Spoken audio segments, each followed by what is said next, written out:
is Asa 26 TV. Ayan, hello po. Nagbabalikan yung lingkod Hasa 26 TV. Kung bago pa lang po kayo sa aking YouTube channel, please po subscribe, like, and share na lang din po. Ayan. Sa mapagpalang araw po sa ating tatay ng Kalingap na si Kuya Bal Santos Magtubang at sa kanyang asawa na si Edna. Ayan po, suportahan po natin ang Team Kalingap, lalong-lalo na po kay Kuya Bal, lalong-lalo na po sa K-Boys. Ayan po mga palangga, ayan no, ayan may bago po tayong opinion at reaction po dito. Ayan, bigyan po natin siya ng pansin. Ayan po, no. Ay isa pong mga mami na hinanain dito po sa nagmahal kay Rina. Ayan po mga palanggano.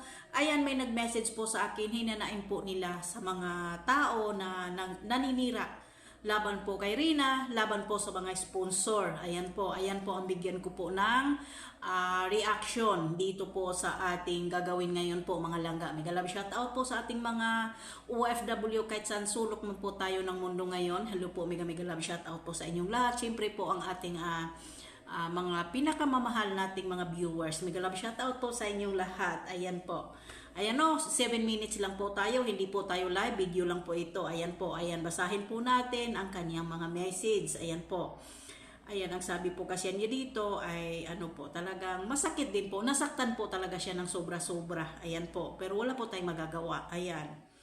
Ayan, ang sabi po kasi niya, ayaw ko pong magbanggit ng pangalan. Sabi lang, ayaw ko lang po siya ma-involve dito kasi 5 po sila na mga nagmamahal po kay Rina. Nag-message po sila sa akin. Ayan. Kawawa naman po talaga yung mga senior natin, no? Ayun, mga natin na nagmamahal kay Rina. Huwag po sana natin, anuhin ba? Kumbaga, anuhan na lang po natin. Bigyan po sana natin sila ng respeto. Ayan po. Sabi po niya dito na sobrahan na ang pagmamahal kay Rina. Kaya parang sira ulo na. Dating niya kung makapagsalita sa ibang supporters, akala niya siya lang ang nagmamahal kay Rina. Ang akala po kasi niya para siya lang po ang perfect na tao. Pag kami po nagsasalita, ipopost po niya agad dito sa social media. Ipapahiya niya yung mga tao. Kung talagang nagmamahal po siya kay Rina, ay magpapasalamat po siya kahit sino-sino po ang magbibigay ng mga pasalamat at ang mga biyaya para kay Rina. Ayan, dito po rin tayo sa isa. Hindi ko nagugustuhan ang ugali ng ang tao na yan. Isa pa po, tahol ng tahol, parang sira plaka. Hindi ko na po nagugustuhan. Ayaw lang po namin magsasalita kasi po ayaw po namin magsalita kasi po pag nagsasalita po kami ay minumura po kami at manahimik na lang po. Maraming salamat po sa iyo Hasa 26 TV at kay Rowena Nim na patuloy pa rin po kayong sumusuporta kay Rina. Thanks God and God bless sa iyo. Dito na naman po sa isa. Hello po Ma'am Hasa. Ko lang din po sana po magkaisa po sana daw kaming lahat. Nawa po ay maunawaan natin at maunawaan po ninyo ang aking message. Ayaw ko po sanang magsasalita pero nasusobrahan na po talaga. Kung mahal po natin si Rina ay talagang pasasalamatan po natin lahat po ng mga sponsor sumusuporta kay Rina. Ayaw ko lang po kasi na parang sirang plaka.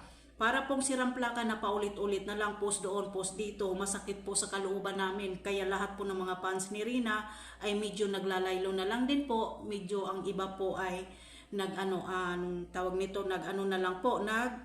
silent viewers na lang po. Ayan po, maraming salamat po sa inyo at God bless po. Ayan po ang isa, sabi niya, hello po Ma'am Hasa. Maraming salamat sa pagtatanggol mo kay Rina. Andito po kami para sa suporta kay Rina.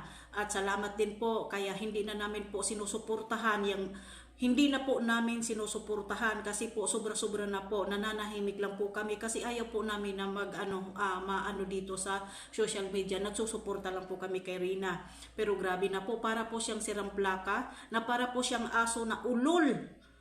Para siyang asong ulol, tahol ng tahol. Kaya ayaw na po namin sa kanya. Kasi po masakit po siyang magsalita porket mayroon po siyang pinaglalaban. Ano po ba ang pinaglalaban niya dito, Ma'am Hasa? Ayan po. Nasusubrahan na po. Lahat po tayo dito supporter ni Rina pero parang ang akala po kasi niya siya lang po ang bida. Iyan lang po ang masasabi ko. Ang akin lang damod po dito, mga tita, no? Ayaw ko po silang babanggitin. Ayaw ko po silang babanggitin. Pero ito lang po masasabi ko. Ang akin lang po ay suportahan lang po natin. Huwag po tayong maniniwala. Huwag po tayong magpapadala sa anuman po ang paninira nila mga langga. Iyan lang po ang sa akin. At isa pa po, maraming salamat po pala sa mga sumusuporta sa aming lahat na nagmamahal kay Rina. Siyempre kayo din po. Maraming salamat po. Ang sasabi ko lang din po, mas mabuti pang manahimik kaysa magwala dyan sa social media. Okay po? Yan po ang aking masasabi po sa inyo mga tita, mga auntie, lola. Ang masasabi ko lang po ay ano lang po, suportahan na lang po natin si Rina at sa lahat po ng mga sponsor, maraming salamat po. Ayan, God bless and good luck po sa ating lahat. I love you so much.